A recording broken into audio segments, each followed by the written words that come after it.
Bonjour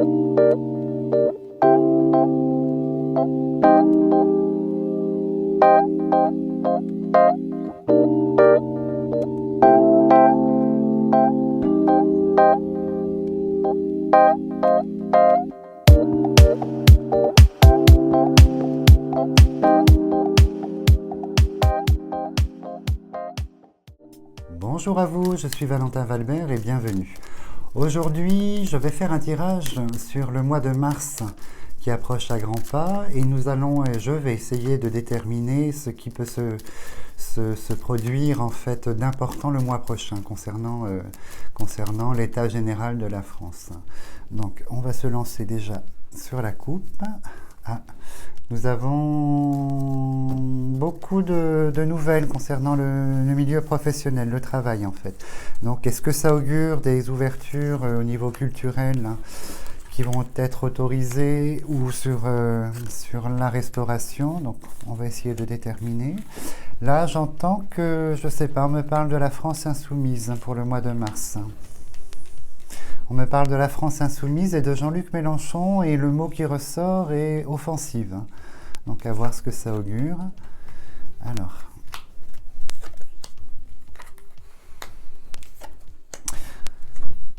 Pour le mois de mars, c'est partagé. On a la prison, nous avons la chauve-souris, l'héritage, l'incertitude. Alors, qu'est-ce que ça nous dit ? Il y a une petite nouveauté pour le mois de mars au niveau de la culture en fait. Il semblerait que les établissements culturels, de façon générale, plus dans l'esprit quand même des musées, des expositions et ce secteur-là, aient l'autorisation en fait de sortir de ces fermetures. Ils ont l'autorisation de réouvrir en fait avec toujours des conditions avec la chauve-souris assez drastiques, mais ministre de la Culture ici annonce une réouverture progressive des établissements culturels. Au niveau théâtre, il est fort possible que des petites structures aient la permission de pouvoir réouvrir en province.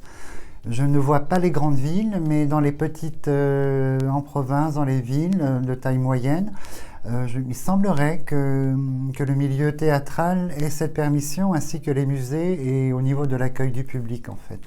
En revanche, nous avons visiblement pas d'allègement concernant le mois de mars sur les restrictions qui sont déjà imposées par rapport à l'état sanitaire. Il semblerait que non. Nous allons voir. Il y a une annonce concernant la restauration. On parle du printemps. On demande à la restauration de patienter jusqu'au printemps parce que des décisions seront prises au niveau restauration, mais tout début de printemps, donc c'est-à-dire, si le mois de mars, c'est ça correspond. Il y aurait des décisions, mais là aussi, en fait, des autorisations de réouverture, mais progressives, avec une évolution. On voit le printemps et la carte des changements qui sortent ici, mais c'est pas une autorisation nationale. Là aussi, on va procéder par département, selon la situation de la Covid en fait. On a la chauve-souris qui sort ici avec la nativité qui indique que selon la nouveauté concernant la maladie, l'état sanitaire, des décisions seront prises concernant, donc déjà dans un premier temps, la culture et concernant éventuellement la restauration et les commerces aussi. Donc on va avoir des nouveautés au niveau des nouveautés positives sur la réouverture de l'ensemble des commerces en fait à partir du mois de mars. Mais en revanche, vous voyez, on a quand même pas un durcissement, une continuité des règles en fait qui sont déjà en vigueur concernant le confinement, le couvre-feu, enfin toutes ces choses-là. Elles perdurent pour le mois de mars. Il n'y a pas d'évolution positive à ce niveau-là. Et ces autorisations d'ouverture viennent du fait que malheureusement, l'argent commence à manquer également dans les caisses de l'État. La planche à billets a beaucoup fonctionné. On a distribué énormément à la restauration qui est ici et au commerce, entre autres, hein. Et ben, on arrive un petit peu au bout du système de distribution, en fait. Donc très très attention, puisque pour le mois de mars, je pense qu'on va arriver à une notion d'arrêt sur certains secteurs, avec ces autorisations de réouverture, d'arrêt d'aide. À mon avis, je pense que j'ai un ministre ici qui l'annonce en disant, voilà, vous réouvrez, nous allons réduire, voire arrêter complètement les aides. Et je vois ça pour le mois de mars, en fait. Donc la culture réouvre, ça c'est sûr. Et ici, effectivement, j'ai quelqu'un du milieu politique qui va nous faire un genre de coup d'éclat. Et je sais pas, moi j'entends la France insoumise. Jean-Luc Mélenchon ici. Jean-Luc Mélenchon ici qui part dans une dynamique presque juridique, en fait, concernant l'État, qui va essayer d'intenter quelque chose ou...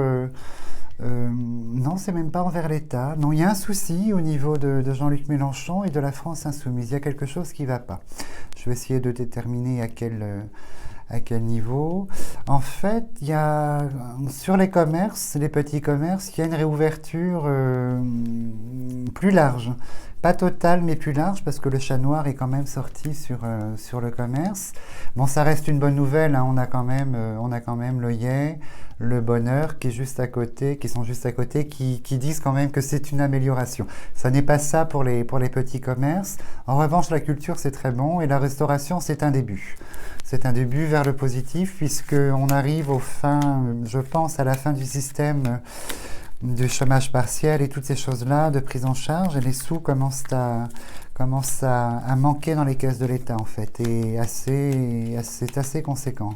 C'est assez conséquent. Hop.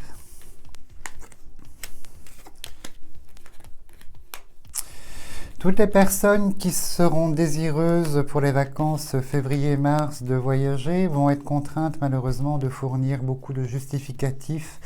Et probablement, si vous quittez l'Europe pour aller vers d'autres pays, ici, vers l'étranger, il vous sera demandé la preuve de vaccination et la preuve d'un état de santé sain, c'est-à-dire des tests PCR, et surtout pour beaucoup de pays, beaucoup de continents maintenant, et je pense que ça va durer toute l'année, voire l'année prochaine.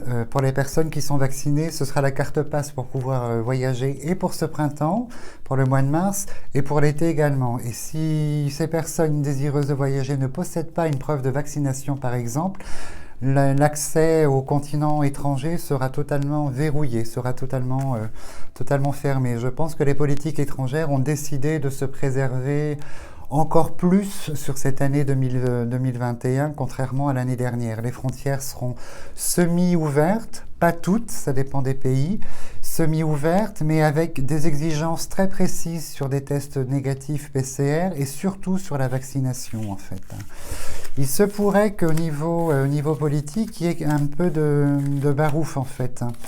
Sur le gouvernement Macron, il y a une prise de distance de la part d'une partie du mouvement macroniste, une prise de distance en fait par rapport au gouvernement en place, et c'est un début pour moi. Le mois prochain, faudra être vigilant à ce qui se passe sur le plan politique, mais je pense que c'est un début vers une séparation.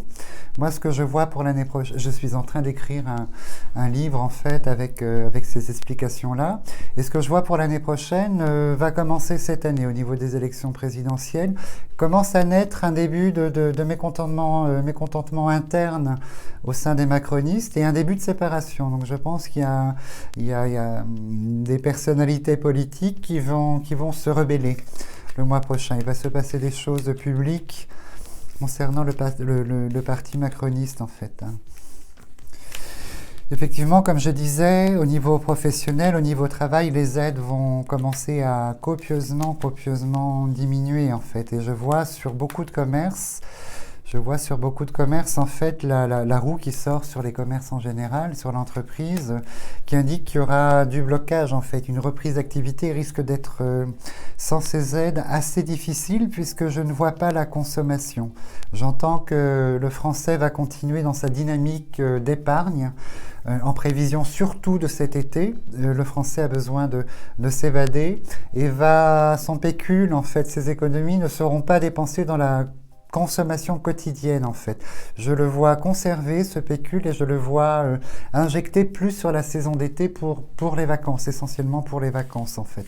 Un petit peu moins là pour le printemps, qui est un peu en dents de scie la situation en fait touristique, mais pour cet été. Et là du coup, avec cet arrêt des aides de l'État pour beaucoup de commerces, je vois pas non plus le consommateur français se jeter dans les magasins pour dépenser son argent, bien au contraire. Il y a notion de continuité sur l'épargne. Et au niveau politique, je vais revenir dessus. Roselyne Bachelot, en fait, fait beaucoup d'annonces choc. Le mois prochain, elle est un petit peu en désaccord aussi avec son gouvernement, mais qu'importe. Ici, elle nous fait des annonces en fait sur le milieu culturel en général. Elles sont plutôt positives. Il y a encore des contraintes, hein, il y aura encore des règles, mais il y a une réouverture progressive, je pense, du milieu culturel à partir de la fin mars. C'est assez noté en fait. C'est assez Et nous avons Monsieur Macron qui sort ici, qui fait une élocution qui avertira que voilà, la reprise de consommation doit être faite. Il va appeler aux Français.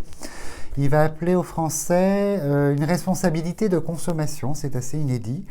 Il va demander aux Français de ne pas hésiter à reprendre, malgré les contraintes et les règles de la Covid, de reprendre une vie de consommation pour aider les artisans, les commerçants.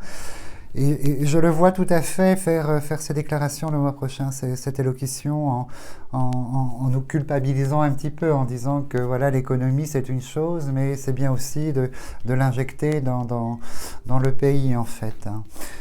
Et vous voyez, malheureusement, au mois de mars, la carte que j'ai gardée, c'est toujours cette Covid qui perdure. Moi, je vois toujours une augmentation relativement progressive de la Covid, mais bon, on n'en parle pas, ce sera le thème d'une prochaine vidéo.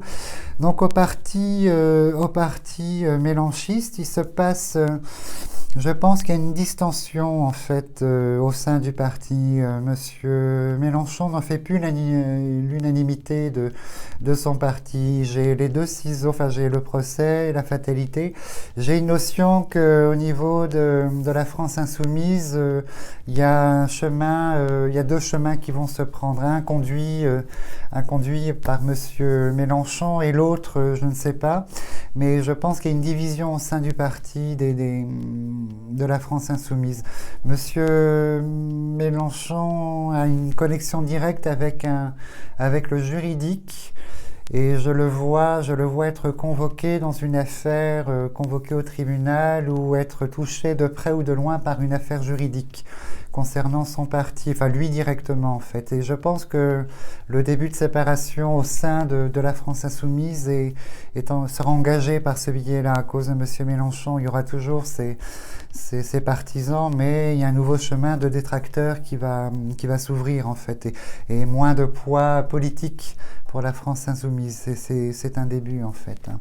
Donc voilà en grosses lignes ce que je peux vous annoncer pour le mois de mars. Donc il y a un petit peu de bon, et après évidemment je ferai d'autres interventions plus précises concernant les domaines que j'ai évoqués.